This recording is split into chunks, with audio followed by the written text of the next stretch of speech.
अस्सलामुअलैकुम दोस्तों, कैसे हैं आप। आज मैं आपको जमशेद की कहानी सुनाती हूँ। जमशेद बड़े शौक से स्कूल जाता है। जमशेद अपने जूते और जुराबें साफ रखता है। जमशेद को जब प्यास लगती है तो जग से पानी पीता है।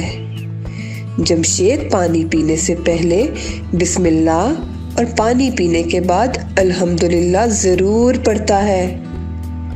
प्यारे बच्चों, जूता, जग और जुराब के शुरू की आवाज़ ज है। ज ज ज।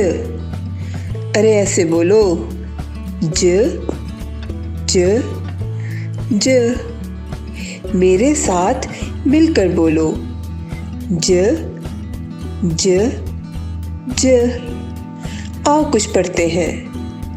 ज जूता, ज जग, ज जुराब, ज जूता, ज जग, ज जुराब, ज जूता, ज जग, ज जुराब।